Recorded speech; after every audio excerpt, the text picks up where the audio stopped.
Caleb Maupin is a journalist and political analyst, founder of the Center for Political Innovation. And back in 2020, he wrote a book called Kamala Harris and the Future of America. Interestingly, here we are in 2024. The book has been out there for sale. People could buy it on Amazon, on Lulu, right? All these other places. And interestingly, just the other day, Amazon censors the book. You can't get it off of Amazon anymore. I wonder why. Why is that? Caleb Maupin, welcome to the show. Thank you so much for being here. Sure. Glad to be here. So, what do you think it is about your book, Kamala Harris and the Future of America, that has Amazon so afraid? Why would they censor your book? Well, that's very interesting. So the book has been on sale for 4 years. It's never had any issue. It got some good reviews when it came out. You can read the reviews on Goodreads. You can also read the review on Morningstar. I wrote it in September of 2020. And we all know that on Sunday, Joe Biden dropped out of the presidential race. Monday, it seemed like Kamala Harris started getting the treatment of being the presumptive nominee of the Democratic Party. And Monday evening, I got an email telling me there was an issue with one of the books on my Amazon KDP, book publishing account. And I thought, well, that's odd. What is it? Well, and they said that there was an issue with the cover of the book. And I thought that was odd Okay. because there hasn't been an issue for 4 years of just putting up a new cover. They said there was a copyright issue with the cover. So I immediately went to the site and I figured, with all the buzz about Kamala Harris, I want to just get this book right out there. So I put a completely generic cover on the book, one of their templates, just with the name and my name as the author. Boom, resubmitted. And then I went back and checked, and it was as if I had never submitted it. And so I went back again, and I did the same thing. And an hour later, it was right back as if I'd never submitted it. And the odd thing is, occasionally, if you use the Amazon publishing system, there'll be a little bit of a snafu with one of your books or something. What generally happens is that while there's an adjustment issue, it'll remain on the Amazon website, but then there will be a notice below it, currently not available. But that's not what happened with this book. This book never existed. It's been completely scrubbed from Amazon.com. It's not currently unavailable. It's not unlisted. It takes you all the links that once led to this page, lead to a page with a cute little puppy on it that says, sorry, this page cannot be found. This is pretty unbelievable.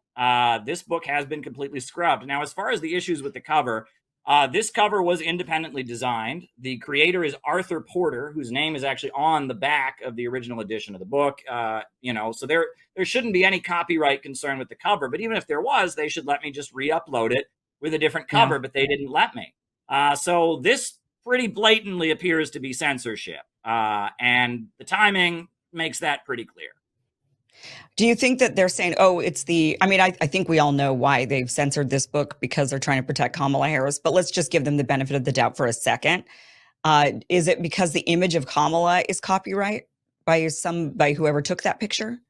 Well, if that was the case, I could upload it with a blank cover, and they're not allowing me to do that. They are rejecting it every time I upload it with a blank cover. I have uploaded it with a blank cover about 6 times, and each time it shoots it right back to me. So clearly it's not an issue with the cover. Clearly it's something else. I mean, they Max are just. Blumenthal, if you look at his Mhm. Twitter, he raised the question of whether this came from the White House, because apparently the way in which this book has been, taken down by Amazon matches what happened to a number of books related to the COVID issue during the pandemic that were removed at the direct request of the White House. So I don't know exactly what's going on here, but it's pretty clear they don't want this book up with any cover. So right now I've got it up on Lulu, which is another, book publishing online outlet. And this has created quite a firestorm. There's a few things I must say. First of all, this book is not a partisan hit piece, right? I am above that, right? I didn't just throw everything at the, kitchen sink, everything but the kitchen sink at Kamala Harris. I wrote a book, an essay in 3 parts where I made 3 political points about much more than Kamala Harris. I raised awareness about aspects of our political system. It's divided into 3 parts. The first part is about how Kamala Harris grew up in the Berkeley New Left, the 1960s counterculture, the Bay Area. Her parents met at anti-war protests. Her father is a Marxist economist. Her parents were most likely involved in some kind of communist organization when they met. And at that time, in the aftermath of the fall of McCarthyism, the early 60s, during that time, there was a big effort by the American government to fund and manipulate left-wing activism. The American government, the CIA, and others were funding leftist activism and manipulating it. And that's where Kamala Harris, that's how she emerged. She emerged from that milieu. The second essay talks about her father, which nobody talks about. The reason I wrote the book is, you remember when Barack Obama was running for president? We knew everything there was to know about him. We knew about his mother, Ann Dunham. We knew about his father from Kenya. We knew about his grandparents. We knew about him living in Indonesia and what school he went to. We learned about his pastor, Jeremiah Wright. But no one knows anything about Kamala Harris. I mean, nothing. No one talks about anything. And if you look into the fact that her father, Donald Harris, a Marxist economist who taught at Stanford University, is estranged from her and denounced her 2020 presidential campaign after she made remarks about Jamaicans smoking marijuana. When you dig into that, there's quite a story there about Kamala Harris and how it was that she went from being raised by Marxist parents to being the most vicious prosecutor. I think I call her the queen of mass incarceration if you look over her record. And then the third part is about geopolitics and how there are divisions within the American elite. And it's very clear that Kamala Harris was selected by the faction that ran the State Department under Hillary Clinton's leadership under the first term of Barack Obama. And there were divisions between Barack Obama and Hillary Clinton. Barack Obama replaced Hillary Clinton with John Kerry. His foreign policy dramatically shifted in his second term. And that Kamala Harris has been groomed and selected by the Hillary Clinton faction, which, Anne Marie Slaughter is kind of the intellectual behind that. And they've selected her for certain reasons. And that's what my book is about. It's not wild conspiracy theories. Everything that I wrote is according to other sources. I cite Reason Magazine and their great research about what an awful attorney general she was. I cite New Yorker Magazine and their reporting on what went on in the Obama White House and the conflicts between Hillary Clinton and Obama. I cite all kinds of very credible sources. Donald Harris's own words, the Reflections of a Jamaican Father essay that he wrote when his daughter ran for president and he denounced her campaign. Everything I wrote is completely above board and completely credible. And this is blowing up quite big right now. And I must say, yes, I work for RT. I've met Russian President Vladimir Putin a couple times, but no Russian had anything to do with this book, right? I wrote this purely of my own doing. I wrote it 4 years ago because I came across information about Kamala Harris's life and I went and fact checked it and I started investigating and digging. No Russian had anything to do with this book. This book is not Russian propaganda in any conceivable way. And I think if I had spoken to my Russian friends about doing it, they would have probably tried to persuade me not to publish the book. They would have told me, don't do that. Don't rock the boat. You're only going to get in trouble. So this book is not Russian propaganda. It's not a Russian conspiracy. And it's not a partisan hit piece. It's 3 essays, or I guess an essay in 3 parts, on American politics, American foreign policy, psychology, the background of Kamala Harris, and how we got where we are. That's what the book is. And apparently Amazon thinks that it shouldn't be out there. Seems like you'd have a lawsuit against Amazon. This seems like election meddling. I mean, it was bad enough for them to remove all the COVID stuff that they thought was misinformation. That was really bad, but it's, I think, even worse when they start interfering in elections like this, when they're not allowing the voting base to learn about the candidate who we are potentially to or not vote for in November. I mean, why shouldn't we be able to know about all of her background? Why would they rip this off of the internet so that we can't download, we can't buy it, we can't read it? I mean, this is what election meddling looks like. Yes, I have discussed with some others about the potential for this being an FEC violation, a Federal Election Commission violation. If you're removing books about one candidate while allowing all kinds of books that are critical of other candidates, there's a million I Hate Donald Trump books on there, but they removed one of the only books written criticizing Kamala Harris. There's a more recent book that came out, but this book is the original critique of Kamala Harris book. If you're removing critical content of one candidate and allowing critical content of others, that's election meddling. That's election interference. That's partisan behavior. And Amazon is an ultra monopoly. Let's remember that. They're not just some corner bookstore that decides, oh, we want this book, we don't want that book. Amazon is an ultra monopoly, and they are using their power to manipulate elections. This looks blatant. This is an effort to silence and censor criticism of Kamala Harris, and it came right as she became what the media is heralding as the presumptive nominee of the Democratic Party. Right. We'll have to see what happens. Well, and that's why it's so damning. I mean, this book has been out there for 4 years, and they just now decide to silence it and censor it and take it down when she's the presumptive Democratic nominee, and they're all trying to rally, circle the wagons around an unliked candidate who's never received a single vote for president. She's never received a single vote for president. And yet they've circled the wagons. She didn't make it in the 2020 primary. She never made it to any of the primaries. So no one's ever voted for this person. And now they've got this gaslighting campaign of trying to tell us, well, the polls put her neck and neck or even above Donald Trump. You've got Chuck Schumer coming out saying ridiculous things like, well, the process is played out from the grassroots bottom up. Kamala Harris is the one. Like, what grassroots bottom up process did we have in selecting this nominee? I mean, the whole thing is just an epic gaslighting campaign. And I want to get to the bottom of this, of why. When Kamala Harris in 2020 was running for president, when she put her primary out there, those of us who did any research, that would be you, you clearly did a lot of research. You wrote a book about her. I was also researching her and her campaign. And it was very clear that the Hillary Clinton apparatus had put all of their infrastructure to Kamala Harris. So that was the Hillary Clinton machine had anointed Kamala Harris as basically Hillary's successor. And they were trying to get, all the resources to her and make her the person. And there was a lot of momentum behind Kamala Harris at the very beginning of the 2020 primary until she started talking. And then people were like, wait a minute, she flip-flopped a ton during her primary. She would say one thing on the debate stage and then step off the stage. And it was almost like her handler said, that was the wrong answer. You need to correct it. And then she'd go on the news programs and say, well, okay, I didn't mean what I said in the debate stage. And she had to do that over and over and over again. Like she was obviously being exposed as a puppet. There were people behind her telling her what to say. Let's dig into that a little bit about that Hillary Clinton apparatus. I know your book has 3 parts. You've got 1, where did Kamala Harris come from? 2, the psychology behind politics, and 3, the geopolitical stage. Which chapter talks about the Hillary Clinton kind of machine going and being around Kamala Harris?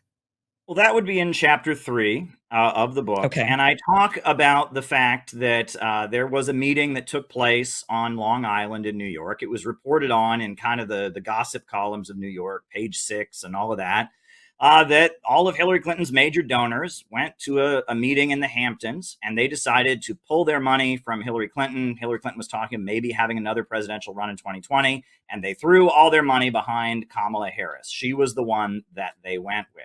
And that then points to the fact that when Hillary Clinton ran the U.S. State Department under Barack Obama's first term, the results were catastrophic for the world. The Arab Spring, that widespread, episode of chaos and rebellion, there was a huge effort by Silicon Valley, the tech monopolies, to inflame explosions of rebellion across the Middle East.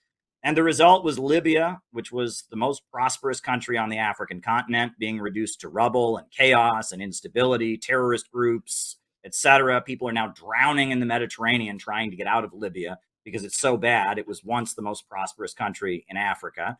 The result was the Syrian civil war, which had hundreds of thousands of people dead, millions of refugees. The result was the emergence of the ISIS terrorist organization, and we've seen the horrendous things that have come out of that. The results of what Hillary Clinton did when she was Secretary of State and when Jared Andrew Cohen was functioning as the middleman between the U.S. State Department and Silicon Valley. He's a former Google Alphabet exec who was playing that role. When that was going on, awful things were done that created a refugee crisis, that strengthened terrorism. And there's many people in the Pentagon who don't want that. But we learned, as Barack Obama was leaving office, in an essay published in Foreign Affairs magazine by Anne Marie Slaughter, who was the intellectual who largely guided Hillary Clinton and guided the Hillary Clinton State Department, we learned what they were trying to do. And she spelled it all out in this Power of Populism essay that she published in 2016 in Foreign Affairs magazine. Foreign Affairs is the magazine of the Council on Foreign Relations, the main, U.S. foreign policy think tank. And Anne Marie Slaughter, Hillary Clinton's advisor, said that her belief was it was the job of the American government to foment revolution all over the world to help create what she called the open international system. And that with freedom of information, i.e., social media, we could spread unrest and chaos all over the world. And the target is populism, populist governments like Xi Jinping in China, like Putin in Russia, like Maduro in Venezuela, but also like Donald Trump, but also like Marine Le Pen, and like the people in Britain who are in favor of Brexit. And that populism is the enemy. The open international system, or globalism, must be defended, and the way to get it is to foment rebellion and chaos with social media. That is a formula for disaster, and many people in the military don't want that. And I think that can be understood as to why Tulsi Gabbard used her limited time on the debate stage to deliver in 2020 what was one of the most epic political knockouts I have ever seen. She had very limited time. They barely acknowledged her as a candidate, but she used her limited time to just quickly bring out Kamala Harris's record and what she was about. And when the American people heard that, they suddenly knew how to interpret Kamala Harris's body language and the way Kamala Harris speaks and the aggression and rage behind what she says. And they said, wait a second, this isn't empowering. We are going to be a target of this. This is a woman who's full of rage and full of vengeance. This is a woman who sees herself as a victim, and there's a lot of danger there. And if you look at Kamala Harris's life story, all of this adds up. Can we talk about what she did when she was a California prosecutor? Can I go there right now? Yeah, okay? For sure. Let's just go over the facts. 2004, Kevin Cooper was hours away from getting lethal injection. He would have gotten the death penalty. And the governor of California wants to get DNA evidence to make sure that he's actually guilty of the crime before they execute him. Well, Kamala Harris's office steps in and argues against getting DNA evidence, tries to block DNA evidence in the Kevin Cooper case. Now, what's going on there? That is absolutely horrible. Kamala Harris says, I feel awful about it. That's what she told the New York Times. Well, she feels awful about it. She was trying to block DNA evidence to kill what many people believe was an innocent man who has not been executed at this point, with many prominent people speaking up on his behalf. 2010, the courts in California rule that Kamala Harris and the Attorney General's office, that they violated the rights of thousands of people because the drug labs that test defendants, right? You take a drug test if you're charged with a crime, were turning over false positive results. People were, it was coming out that their test was positive, that they'd used drugs when they had not used drugs. And Kamala Harris did not make this information available to the defenders, to the defending attorneys. They didn't know this. So all kinds of people went to trial or went into court proceedings with a positive drug test that was false. And the courts ruled that she had violated the rights of thousands of people. Over 1,000 cases were dismissed as a result of this. Many people that were already in jail, already serving sentences, were released when it was revealed that the drug tests were false positives. That's big. You want to talk about an ethical blunder. I mean, people are going to jail. People are serving sentences because there's drug test results that say they took drugs when they didn't. That's pretty big. 2013, she's speaking in Chicago to the Chicago Ideas Forum, and she begins her speech by mocking people who want more schools and less jails. And she struts around the stage with this sarcastic, voice, build more schools, less jails, build more schools, less jails. And she has just this utter contempt for the people she's now trying to claim as her own. She wants to be Miss Black Lives Matter now. Oh, I stood up against the police state. I stood up against mass incarceration. 2013, she strutted around the stage making fun of people that call for more schools and less jails. 2014, she's California State Attorney General, reelected. And her office argues against releasing people from prison, not because of any aspect of the crime or their guilt, but because the state of California would, quote, lose an important labor pool. Because in California, prisoners perform labor, right? They work for the state of California and they get paid 8 to 37 cents an hour. And the argument that her office makes is, imagine if we had to hire a law-abiding citizen to do those jobs. We'd have to pay them a decent wage and give them benefits, but let's keep all these people in prison because we can pay them 8 to 37 cents an hour. And let's not release them because we don't want to lose an important labor pool. This is not a person who is concerned with how her actions affect other people. To engage in this kind of cruelty and indifference to other people's suffering requires a certain level of narcissism that is massive. And my book gets into where that came from. But Kamala Harris, I feel, is the most dangerous potential president of the United States we've ever had. And I've been saying that for years. I've been very worried about what might happen. And in my book, I talk about the fact that Joe Biden did everything he could to not name her as his VP. His arm was basically twisted. If you look at, Joe Biden set a date for when he was going to name his potential vice president. He said it would be a woman of color. And then that date expired. And names like Karen Bass were floated. Names like Susan Rice were floated.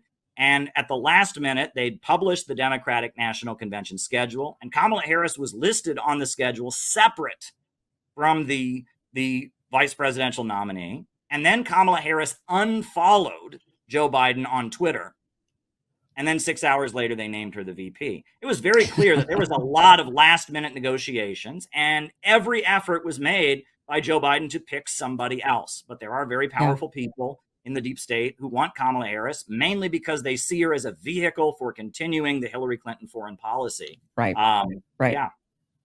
Yeah, she is the Hillary Clinton successor. And she even received not just her donors, but she also got her campaign manager. She got her senior policy advisors. I mean, she's just really, when her campaign, it was interesting to watch in that 2020 campaign cycle, because when she faltered, they kind of, it was amazing to watch them scramble, and they tried to figure out, okay, what are we going to do? Kamala's no longer she no longer has a path.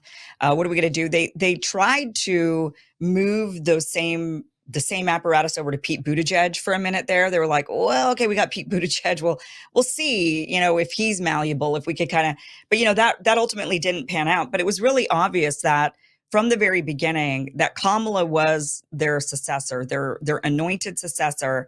And it just made sense that they would then stick her in as VP. I thought that what they were going to do was have Joe step aside after 2.5, 3 years. That was my prediction. I thought they were going to get him to move aside in 2.5 to 3 years and then give Kamala a year roughly of being commander in chief, so they could get the photo ops of her in the Oval Office, and they could get her in, doing all of these chiefly things, and then run her in 2024 as the candidate, having those kind of photo ops. And they still might do that. It just wouldn't be a year's worth or a year and a half's worth. They still might get Joe to step aside so that they can have Kamala in the Oval Office and kind of make her the incumbent. But, it just goes to show that they're not letting, you're right. This is an attack on populism, which is the people making a decision. They don't want the people making a decision. They've never wanted the people making a decision. And so that's what they did with Hillary Clinton and Bernie Sanders, right? They said, well, no, we've already decided she's next. So we can't have this Bernie populism movement rise up and have people actually say, no, we decided Hillary Clinton is the one. And they've done the same thing now with Kamala Harris against the voters' will. Not a single person has voted for this woman as president of the United States. Never has anyone voted for her. And suddenly she's the presumptive Democratic nominee. I mean, it's just, and then they're censoring your book. Could they not get more blatant? I mean, this is, the party of we're protecting democracy has thoroughly been infiltrated by whomever it is. And I want to get a little bit deeper into that. So you say that, Hillary Clinton's foreign policy was obviously very disastrous, as you laid out. Explain to us in a little bit more detail what you think that vision is. So when you say that the vision is to create this international, how did you phrase it? It's an international, that was kind of the goal, the end goal. Explain what that is exactly, what that world would look like. Well, Anne Marie Slaughter, sometimes it's called the New American Foundation, the New American Institute. Sometimes they just call it New America, but it's a think tank in Washington, D.C. And Anne Marie Slaughter was the founder of it. And she, in her essay that she wrote on the power of populism, she called for global uprisings and global revolution to spread what she referred to as the open international system. which means free trade. It means big American corporations spreading their tentacles all across the world. It means British banks dominating. It means the World Economic Forum. I think we know very well what it is. It's globalism, globalization, impoverishing the world and letting the wealth of the world flow into the pockets of some very, very powerful banks and ultra monopolies. And the vision of how to make sure that happens is to foment unrest and chaos and use social media to incite people around the world to rebel and rise up. And that is very much what the Hillary Clinton State Department did. There's one incident that I recount in the book where right after Barack Obama was elected, you had an election in Iran. The Iranian president Ahmadinejad was reelected, and there were people in Iran that were protesting against that election. And Twitter was going to have a bit of an outage to deal with something. And Hillary Clinton sent Jared Andrew Cohen to Twitter to say, don't have an outage. We need Twitter to coordinate the instability and the protests in Iran against the government. And so Twitter listened, and they used Twitter to cause chaos in Iran. And Barack Obama heard about this and said, I didn't give permission. I'm the president. Right. And you can't go and give orders to corporations on behalf of the executive branch without my permission. So he wanted to fire Jared Andrew Cohen. And New Yorker magazine says Hillary Clinton stepped in and managed to prevent that. When Barack Obama was leaving office, he was asked what his greatest regret as president was and what his greatest achievement as president was. And he said his greatest regret was going into Libya. Without a clear plan, because the results of the Libyan civil war fomented by the United States and the destabilization of the country, the overthrow of the Islamic socialist government, the world can see it's been a nightmare. What was done to Libya in 2011 in the name of revolution and social justice was an absolute nightmare. Barack Obama said it was his greatest regret. In addition to that, he said his greatest achievement was in 2013 when he didn't bomb Syria, when Syria handed over its chemical weapons and joined the Organization for the Prohibition of Chemical Weapons, the OPCW. He said that was his greatest achievement, was that he managed to not bomb Syria. So if you look at Barack Obama, he says the greatest thing he did was a time he didn't listen to Hillary Clinton. And his greatest mistake was the time he did listen to Hillary Clinton. And you'll notice that his new Secretary of State in his second term, John Kerry, completely changed U.S. foreign policy. Obama's first term was fomenting chaos and instability. Obama's second term was the Iran nuclear deal. It was restoring diplomatic relations with Cuba. He had a completely different approach in his second term. The goals may have been similar, but ultimately the strategy of fomenting revolution and chaos, which is very much what the Hillary Clinton State Department wants, that goal, I think Barack Obama saw as moving in a negative direction. Right after Barack Obama takes office, 2009, the government of Honduras was overthrown by the military. The elected president, Manuel Zelaya, was removed in a military coup. And Barack Obama didn't know anything about it. And they asked Barack Obama about it. And they said, hey, the government of Honduras has been overthrown. And he said, well, that's not legal. He didn't know what was going on. Well, little did he know the coup plotters had met with Hillary Clinton. The military forces that toppled the government of Honduras had met with Hillary Clinton, and they had planned the whole thing. It was a U.S.-backed coup to overthrow the government of Honduras because they thought that Manuel Zelaya, the president, was becoming too friendly with Venezuela and was becoming a socialist. And Barack Obama didn't even know what was going on. And it was very clear that there was distance between the Obama White House and the Hillary Clinton State Department, that Barack Obama in his second term tried to move away from the Hillary Clinton State Department's policies, and that Kamala Harris represents a return of those policies, which even many of the Democrats weren't in favor of. And I would argue that I think Joe Biden was closer to Obama than he was Hillary Clinton. Yeah. Yeah, I think you're right that Kamala Harris is extremely dangerous. And I want to get a little bit more into the psychology part that you wrote about in your book. But to kind of wrap this part up, with Kamala, I do think she would definitely act as a puppet to what, it sounds to me like Hillary's running a shadow government underneath Barack Obama. And she was kind of doing things that she wanted to do and what she would have done had she been commander in chief, which she wanted to be. But then they said, well, no, we're going to put Barack Obama in there first. And then it'll be your turn, and that's why they were so adamant about it's her turn. I mean, they use that as a stupid slogan in the 2016 election. It's her turn, like, give me a break. Do we have turns or do we have elections? But so she was clearly operating a shadow government underneath. And and now they've got this shadow government surrounding Kamala Harris, really wanting to put her in there.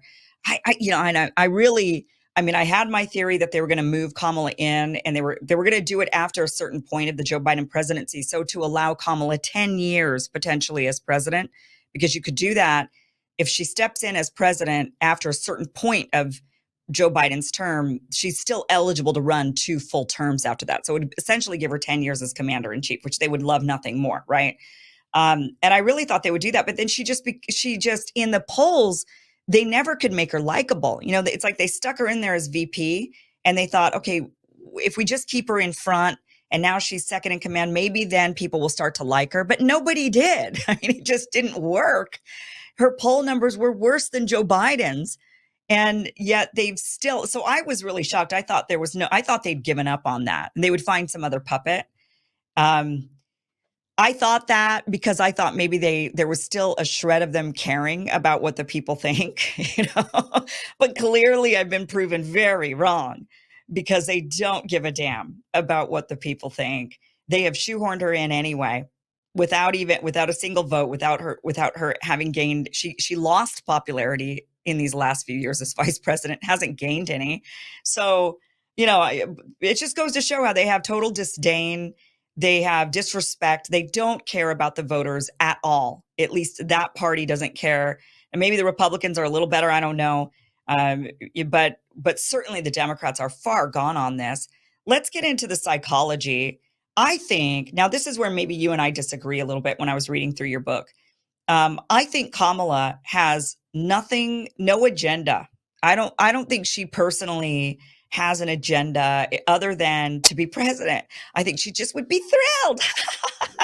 I'm president. Wow. I don't I don't know if she's has any sort of ideology, any sort of stances. And the reason I think that is because when I watched her through the 2020 primary cycle, she again would flip flop every single viewpoint she put out there. She flip flopped.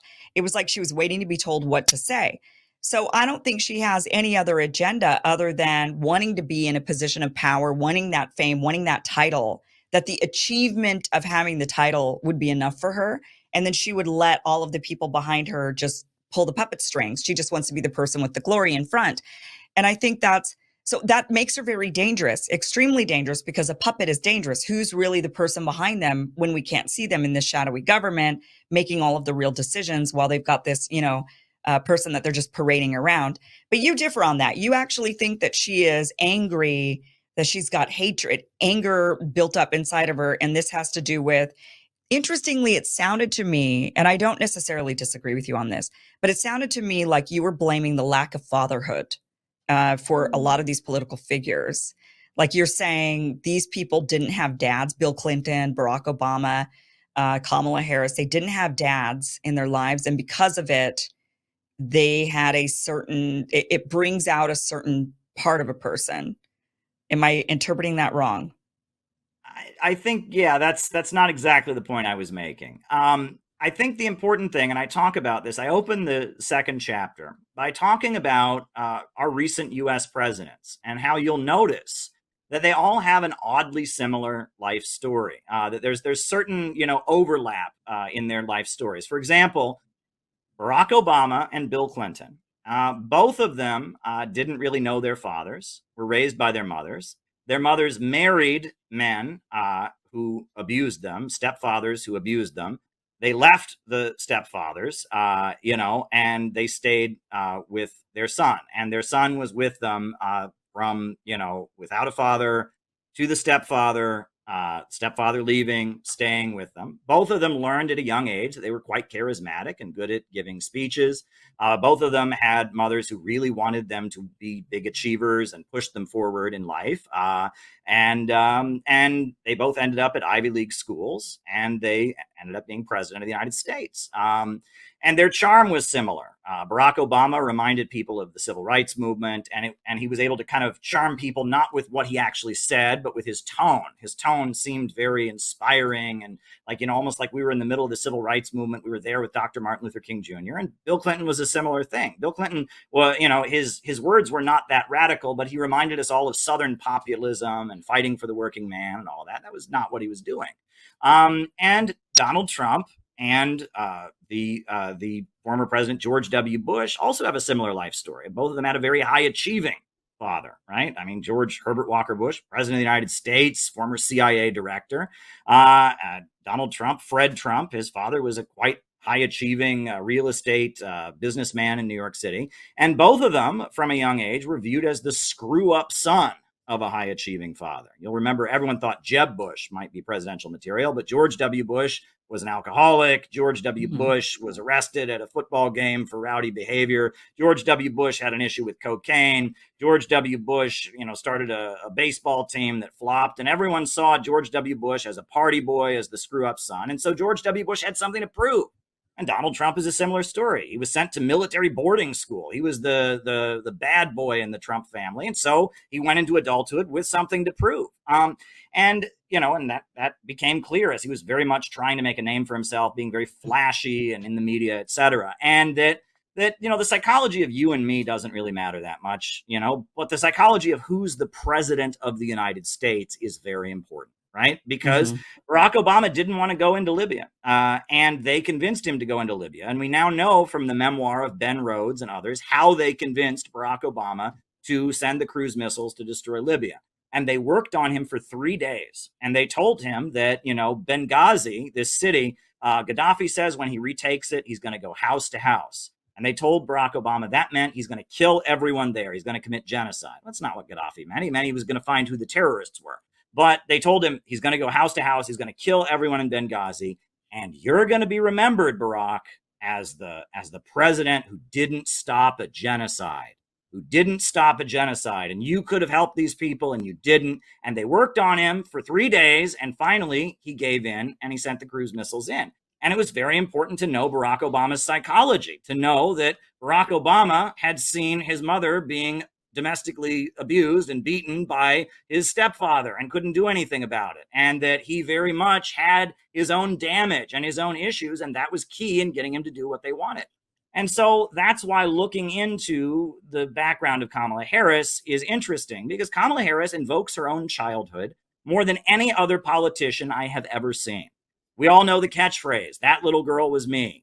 T-shirts with 10-year-old Kamala Harris on them. And often when she does things that are a little more repugnant, she invokes her own childhood, right? There's a clip of she her even did that recently about her laugh. Have you seen that trending just today?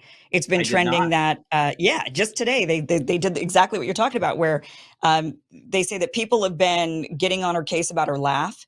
Now, I get on her case about her laugh because I think she laughs at the most inappropriate times. It's not her laugh itself. It's just that she's constantly giggling when she shouldn't be, right?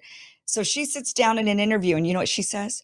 She says, my laugh, I have my mother's laugh. This is what she says. When I was a little girl, I would sit there and listen to my mom with her friends, and they would come over and they would talk about things and they would laugh about life, and they had big laughs, and I have a big laugh. I'm not going to sit there quietly when I grew up, so she's doing it. She did literally today exactly what you're talking about. She invokes the young little girl Kamala and her life experiences growing up, and that's why her laugh is the way her laugh is.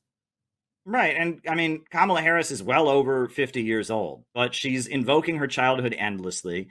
She's talking about "that little girl was me." She's talking about experiences with racism that she had. She's talking about being bused. She's talking about all kinds of things. And, there's that clip of her talking about how she jailed parents, or prosecuted parents, at least, for truancy. And that was her big policy. And many people said that's, it's certainly a problem if kids are being neglected and not getting to school, or it's got to be dealt with. But it doesn't help low income, children to have their parents thrown in jail, to have them put in the foster, system while their parents are doing time, and so for Kamala to do that, but she justifies it. She says, well, I wouldn't be anywhere in life if it wasn't for my education. It's about her. Well, it's not supposed to be about her. It's supposed to be about enforcing the law.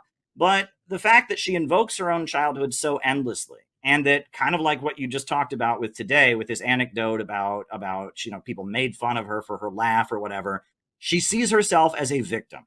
And in her narrative, it's very clear her mother is a saint. Her mother can do no wrong. Her mother is all things good. And her father, she does not want to talk about. Donald Harris, who is still living, unlike her mother, who lives in Jamaica, who has denounced her presidential campaign and denounced her during the 2020 election after she invoked her Jamaican heritage. She doesn't want to talk about her father at all, and the two of them are not on good speaking terms. And that is very, very clear. And what's weird is if you look into the details, there was an ugly divorce. In Kamala Harris's autobiography, she says that the only thing her parents fought over when they divorced was the books. Well, that sounds nice. They only fought over the books. Well, Donald Harris, in his Reflections of a Jamaican Father, tells a very different story. And he says they didn't just fight over the books, they fought over Kamala and her sister. There was a custody battle. And in that custody battle, they played up the stereotype of Jamaican men and black men in general as being, pot smoking, lazy joy seekers. And that's why when Kamala Harris said, when she was on the Breakfast Club, a radio show, they asked her if she'd ever smoked weed. And she said, half my family's from Jamaica. What do you think? That really rubbed Donald Harris the wrong way, because that stereotype was used to prevent him from being able to raise his daughter. He's a PhD. He's a well-respected academic economist who taught at Stanford. But the courts, in his view, saw him as a black man from the Caribbean, as potentially not a good father, and he was not able to raise his daughters because of that stereotype. And so he heard those words, and he immediately went to the media, and he said that his entire Jamaican family wants to distance themselves from what he called a travesty of identity politics. Those are intense words. I mean, if you don't think Kamala has some intense baggage, you're wrong. But the other thing that's important to keep in mind, and this is why what I said before about the previous presidents is important, this story is all over the Hillary Clinton State Department wing of American politics. And that's what is so weird, right? Samantha Power, right? She was Barack Obama's United Nations ambassador. She was a main crafter of the policies of the Hillary Clinton State Department. Samantha Power, she grew up in Ireland, and her father was an alcoholic who beat her mother. And her father, and mother separated. She came to the United States with her mother. Her father died of alcohol poisoning. And she has grown up in the world, and her goal is to overthrow powerful tyrants around the world, right? Her career basically started pushing U.S. military intervention in former Yugoslavia, demonizing Milosevic, saying we have to move in and overthrow this authoritarian strongman. She was the main author of the U.S. military intervention in Libya, and she has spent her life building the case for war and revenge, and she has the same baggage that Kamala has. Amy Klobuchar, very similar story. Again, father was an alcoholic, beat up her mother. There was a divorce. She didn't speak to her father until he, started, stopped drinking in the 20s and was able to, when she was in her 20s, and she kind of forgave him. But she became, just like Kamala Harris, a very vicious prosecutor. And Amy Klobuchar, her trademark when she was a prosecutor was what they called gang experts, which was that, there'd be a black man who was on trial for some crime, and they would hire an expert witness who knew nothing about the case, but would just get up on the witness stand and scare the crap out of jurors by telling them horror stories about awful things that gangs do, no direct bearing on the man on trial. And these juries would hear these horror stories about what gangs do and be, oh my God, we can't acquit this guy because what if he gets out? He might do one of these awful things, and they would convict these people. That was Amy Klobuchar's trademark. And in the 1990s, as mass incarceration, the prison rate in California and other parts of the country was rising, Kamala Harris, Amy Klobuchar are making their careers throwing black men in jail, scaring juries, psyching people up. There is a real desire to harm other people. There is a real desire for vengeance. Samantha Power creates her career by justifying U.S. bombs and military interventions against countries that happen to be led by powerful men who are portrayed as dictators and stuff. You can see there is a psychological component to this. And when we look at this, it seems very apparent that there are people around Kamala Harris who know how to push her buttons. They know what they can say to her, and that Kamala Harris views herself as a victim. We don't know all the details, okay? Donald Harris left us some hints in his essay. It's very carefully written. If you read it, he talks about how sad he is that she never met her grandmother, how her grandmother is kind of who was a member of parliament in Jamaica and was a socialist and a labor representative. And there's some hints there. He doesn't exactly say what the story is. But for some reason, she feels that she is a victim. She feels the world has been unfair to her. And she blames Donald Harris for that. Mhm. We don't know exactly why, and I speculate. I mean, there's various reasons why. The other thing, and this is a big blank spot in all narratives of Kamala Harris, is that her high school years were spent not in California, but in Quebec. And she never talks about what went on in Quebec. Now, I've heard rumors that I'm not going to repeat because I don't know, I have no way of substantiating them. But a lot of people have said that something very awful happened to Kamala Harris when she was a high school student in Quebec. I can't confirm that, but I do know that in all of her autobiographies and all of her references to her life, there's this huge blank spot for when she lived in Canada for a few years. And Mm. that's, those were pretty important years in her life. She never talks about them. And Kamala Harris views Interesting. herself as a victim, and she's angry and she wants vengeance, and that's what made it okay in her mind to do the awful things she did as California State Attorney General. That little girl was me. The world was unfair to me, and I can do what I want. I need to show that I'm powerful. I need to show that I mean, it's awful. It's awful. The more you I look do into it, think it's there's awful. Yeah, so daddy issues sounds like, I mean, you're pointing this out with like Barack Obama, Bill Clinton, Kamala Harris, Amy Klobuchar, right? There's certainly something there. In my experience, the people who have quote unquote daddy issues have a deep-seated insecurity that causes them to seek approval and to do things, especially of more powerful men who they perceive to be more powerful men. So if you're a male with daddy issues, you would seek out men that you think are more powerful than you, and you would seek out their approval. Women, we see women all the time with daddy issues. I think that's more, people are more familiar with women with daddy issues. And what do? They seek out the attention and the approval of men, sometimes way too many men, or they have a slew of terrible relationships with abusive men, or they kind of relive that out over and over. I've experienced the daddy issues with men and with women, and I see the same things. Now, I don't have those issues. I was raised by my dad. I have a very close relationship with my dad. I talk to him every day. So I can see the difference. I also grew up in a broken home. I didn't have my mom around really, but my dad was my constant parent, which was very odd. Most people, their mother raises them and their dad is not in the picture. And for me, it was opposite. My mom, I saw on occasion, and I was with my dad full time from the time I was really little. So I and I have, interestingly, numerous friends. It's like almost like I've attracted them into my life who've also been raised by their fathers, other women whose mothers were not around, and they were too raised by their dad. Most of my good friends have that same story somehow, some way. It's like it's like that you attract each other, right? Naturally. And it's a real stark difference in my mind. I've dated men who've not had their fathers around. I could not understand them. There was no, and it was this constant, in my view. Now, this is just my opinion. I'm sure a psychologist could break this down a lot better. But in my view, there was a deep sense of insecurity and a deep need for approval that left an instability there. And to me, it makes sense then if these powerful people, if these people who have these issues continue to rise up into these positions of power, when the powerful apparatus wants to be able to control that person. So if the establishment, the deep state or whatever wants a puppet, well, then you get somebody with daddy issues who's looking to just please you.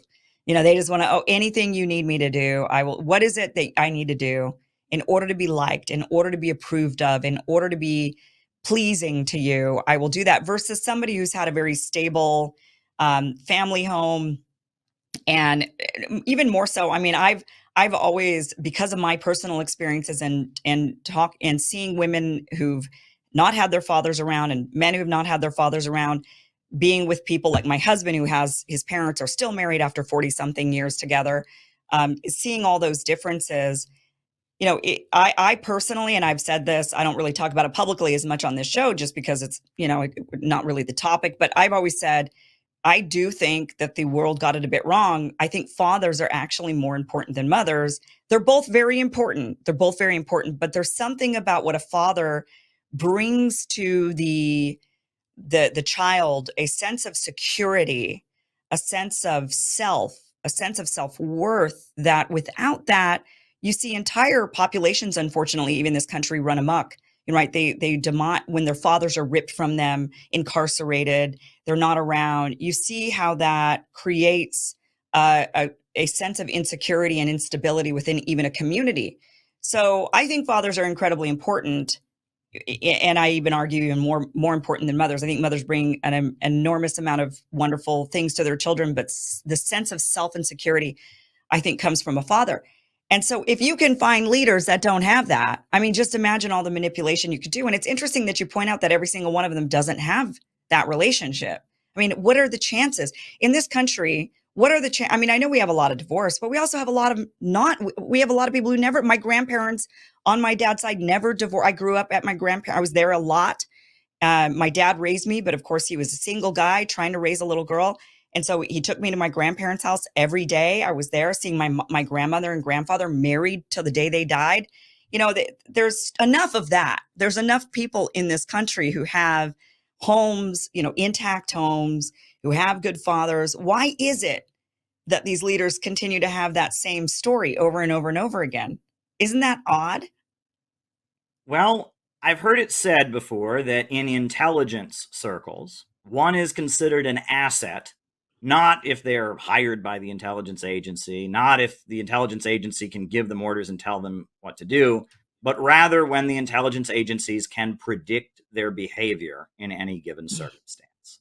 Yeah. And what we need right now, especially with certain current global situations with Ukraine, with the island of Taiwan and the Korean Peninsula and everything, we need someone who is clear headed, somebody who can look at situations and make very careful, calculated decisions. But it seems like our American political system and the way that the deep state and the people who actually run things operate is they seek out people that are very unstable, very, very loose cannons, people that they know exactly how to push their buttons, and they get them into positions because they know they can get them to do what they want. And that is Yeah. very, very frightening. And there's a word that I've often referenced that I think you can very well see in the leadership that they have in China right now or the leadership in Russia. That word is statecraft. Right? That governance, responsible governance is very much an art. It's not something that you want just an actor to do. It's not somebody you want, Mhm. somebody you can just have a beer with and hang out with. Statecraft, the science of governance is a very, important, crafted skill. And it goes back over the years. And if you look at the very effective leaders that we have around the world today, or the very effective leaders of our country, that we have, these are skilled statesmen or people engaged in the arts of statecraft. Great example, I talk about Roosevelt in the book. Roosevelt was a very brilliant leader, very brilliant in many, many ways. And that Roosevelt was impacted by the fact that he went to a Christian socialist boarding school when he was a young man. His schoolmaster was Endicott Peabody. And Endicott Peabody was a Christian socialist, and he ran this kind of boarding school in New England. And he was one of the closest friends that Roosevelt had. He presided over his wedding.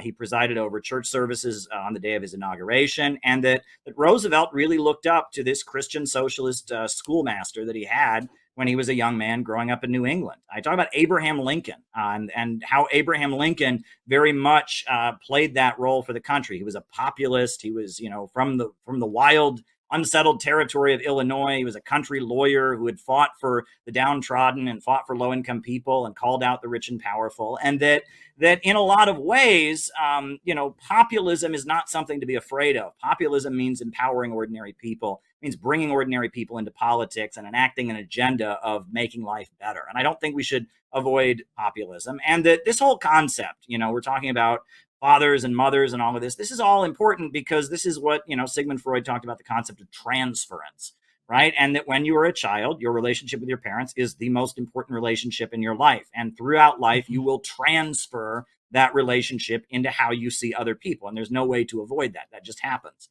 Right. And that unfortunately, it is damage in the early years of life and in one's relationship with one's parents that can put people into a bad spot. So, that's why I wrote the book. And I really hope Kamala Harris doesn't become president. It's funny because I wrote the book 4 years ago, and I say some things about Donald Trump in that book that are quite negative that I'm not even sure I totally agree with at this point. I may have changed some of my mind on it. I did not see it coming that they would ban this book. I did not see it coming at all. I thought there might be a slight uptick in sales or whatever. But when they took the book off Amazon and banned it like this, my jaw dropped. And Yeah. it's creating a buzz. I'll just tell you that. A lot of people have been speaking up. I've been invited on many, many different podcasts and shows, and it's on Lulu which is an alternative to Amazon. It's on Lulu.com right now, and it's selling like crazy. People are like, what is it about Kamala Harris that is so damning that they would take it off of Amazon.com to prevent people from seeing it? A lot of people are very curious about it. So I'm very proud that I wrote this book, and I'm really glad I was able to put it out there. And yeah, there you go. I mean, it's just amazing to me. I mean, you reached out, you said, "Hey, Kim, by the way, I wrote this book on Kamala Harris," which I didn't know you'd written this book. And then a day later, you're like, "Oh, and now they've taken it off Amazon. Now it's gone." I mean, it was just unreal to see this happen in real time. When I clicked the link, I was able to go check out the book, read the reviews on it. And then the next day, I couldn't. I got the dog that says, "Uh-oh, something went wrong." And I'm not able to see the book anymore on Amazon. I mean, it was just so blatant. I mean, look, I have been so shocked. I have still a lot of naivety and a lot of faith in our country. I still hold on to that. And I'm always shocked. I've been shocked during the COVID pandemic. I was extremely shocked when I genuinely thought they would never go into lockdowns or mandates. I really thought, no, this is America. People like their freedom too much. There's no way that they would do that. And then they did. And I was totally shocked by that. I then saw that they tried to make Kamala Harris, it's her turn sort of thing. And then I thought, oh, but the people don't like her. There's no way they're going to really go forward with this plan that they put together back in 2019. There's no way they're really going to go forward with this. And here we are. They are. I mean, so I keep being wrong on that because I keep thinking they'll listen to the people. And then, you know, I think once I realize they're not going to listen to the people, they're going to enact this greater agenda, like what you're talking about, this sort of globalist agenda to rope us all into a control center. Once I start, I think, really truly looking at everything they do through that one lens, maybe I would be better at predicting their moves. But wow, I mean, really insane that they're shoving her down our throat and then censoring any dissent so that you don't have a choice, right? This is, and I mean, look, I think Kamala's going to win. I mean, I think she's going to win, but not because she gets the votes. I think Donald Trump gets the votes, but I think that Kamala will be the president. So I shouldn't say she'll win. I'll say she'll be president. I think Donald Trump will win, but I think she'll be president. And I mean, that's just where I'm at with this today. That's how I'm feeling about our system, about our government, about the choices they make on our behalf. I don't think we have those choices anymore. Caleb, really interesting. And we do have the link down below to the Lulu site where people can get the book so that they can actually read. And it's a quick read. It's a great book. It's very detailed. You're a very smart guy, Caleb. Really appreciate your time, appreciate your insight. And man, what a wild world we're living in, right? What a wild time. What a wild election. Mm-hmm. Thank you. Thank you again, Caleb.